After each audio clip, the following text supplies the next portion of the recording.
En 48 horas se cumplen 20 años de la inundación del Salado y una de las escenas más dramáticas, uno de los momentos más duros que atravesamos los santafesinos por esas horas fue el desalojo del Hospital de Niño Orlando Alasia. Es más, primero empezaron a poner bolsas de arena y cuando vieron que era inevitable el avance del agua, tuvieron que empezar a desalojar un hospital con todo lo que eso implica. Facundo Pagani estaba en ese momento y está en línea con nosotros, hoy también trabajador del hospital. ¿Cómo te va, Facundo? Buen día. Hola, ¿qué tal? Buen día, ¿cómo te va? Bueno, contanos qué recuerdos te tenés de ese 29 de abril, cómo fueron esas horas en el hospital. Mira, las primeras horas fueron, como vos decías, empezamos a poner... Al principio no tuvimos mucha información de qué es lo que estaba pasando. En realidad nos decían, no va a pasar nada, no se preocupen que el agua no va a llegar, que va a llegar como mucho 4 o 5 cuadras más atrás en calle Mendoza. Pero pasaban las horas y veíamos que el agua seguía avanzando.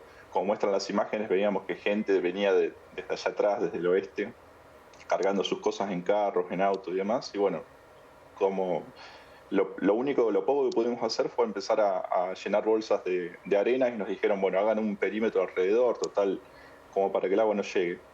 Pero veíamos que el agua seguía avanzando, así que después dijimos, bueno, no, vamos a poner bolsas en las puertas del hospital, cosa de que si llegue el agua, por lo menos que no entre. Pero pasaban las horas y el agua seguía, cada vez estaba más cerca y bueno, a medida que empezó a llegar el agua al hospital, ya bueno, se empezaron todo lo que fue la tarea de evacuarlo.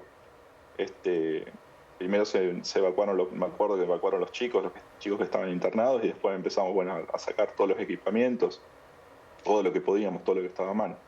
Los recuerdos fueron de una tarde de mucha confusión, de mucha tristeza y muy desorientados porque no sabíamos qué hacer, sinceramente. No había nadie que estuviese dirigiendo o comandando la situación de qué es lo que había que hacer. Estabas muy cerca del doctor Santiago Paviotti en ese momento. ¿Cómo fue la decisión de decir hay que evacuar el hospital, hay que desalojarlo? No, bueno, fue una decisión que fue muy... Yo estoy en la parte, yo en ese momento estaba en la parte de informática. Así que no estaba muy al lado del doctor Paviotti, pero sé que fue una decisión difícil porque imagínate un hospital funcional, lleno de chicos, lleno de gente, con todo el equipamiento nuevo que tenía el hospital, porque no hacía muchos años que había sido inaugurado, tener que decir, bueno, lo dejamos a la deriva. La verdad que fue un momento muy triste. Todos teníamos un sentido de pertenencia muy grande con el hospital y tener que dejarlo la verdad que fue durísimo. ¿Y qué te pasaba a vos en ese momento, en esa locura, en esa vorágine?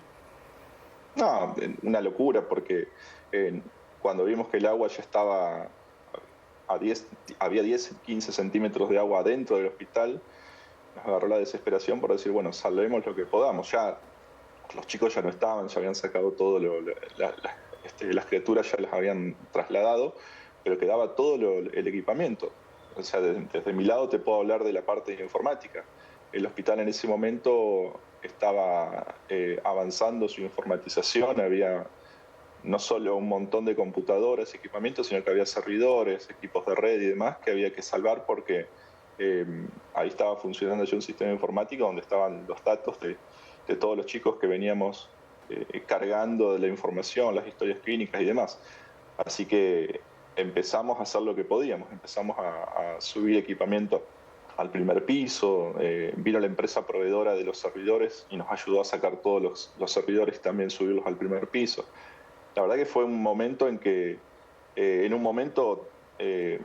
cuando ya digamos habíamos sacado la parte más importante que eran los servidores y demás, nos dimos cuenta que quedaban todas las computadoras que estaban en los consultorios de las especialidades y demás, así que fue agarrar una camilla y empezar a cargar computadoras arriba de la camilla y llevarlos al primer piso.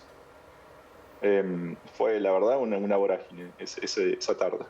Tal cual. Y cuando te ibas, que ya te ibas supongo en una embarcación porque ya el agua había subido y mirabas para atrás, ¿qué sensaciones te vienen a la memoria? Sí, no, eso fue terrible porque yo junto con un montón de chicos y gente que se quedó hasta lo último, incluso estaba el doctor Paviotti, me acuerdo, fuimos como a las 6, 7 de la tarde y cuando nos dimos cuenta ya el agua nos llegaba arriba de la cintura, casi al pecho. Y era una imagen, imagínate, no había luz afuera, adentro estábamos con las luces de emergencia. Y sí, salimos con el agua al pecho, nos cargaron arriba de un gomón, había gente de gendarmería, y cuando ibas con el gomón mirando para atrás hacia el hospital, la verdad era una película de terror. No, nunca pensé que iba a pasar una cosa así. Tal cual. Y bueno, hablabas del sentido de pertenencia. El doctor Paviotti me lo crucé esta semana y me dijo, más allá de todo, destacar lo que fue el desalojo, evacuar el hospital, pero también que se volvió a los 100 días. El objetivo era volver lo antes posible y se logró después, pero también por el empuje de todos ustedes. Sí, de hecho, a los 10, 15 días creo que bajó el agua, no recuerdo en este momento cuánto tiempo pasó, ya empezamos a ir al hospital, a empezar a recolectar las cosas que quedaban, que podían servir, las computadoras que habían quedado bajo el agua, empezamos a trabajar en ellas a ver si las podíamos recuperar, empezamos a limpiar de a poco, y en paralelo nosotros, parte del área de administración e informática, nos mudamos al hospital italiano y ahí armamos una especie de centro de datos pequeño para que la gente pudiese seguir trabajando con los sistemas informáticos y demás. Y sí, la verdad que con mucho empeño, muchas ganas de salir adelante, se volvió y bueno, siguió funcionando el hospital a los 100 días, como vos decís. Tal cual, y bueno, y por eso también el reconocimiento a todos ustedes y queríamos tener el testimonio de uno de los momentos más dramáticos que vivimos todos. Los que estábamos alrededor veíamos que el agua empezaba a subir, a tapar los autos y ustedes estaban adentro del hospital, así que el agradecimiento y también el recuerdo para que esta memoria esté presente siempre. Muy amable, gracias. Muy amable, gracias a vos. Te dejamos seguir trabajando. Facundo Pagani, que es empleado, trabajador en el Hospital de Niños Orlando Lacia, contando lo que vivió hace 20 años atrás. Parece mentira, pasaron 20 años y este 29 de abril es un día para mantener la memoria colectiva.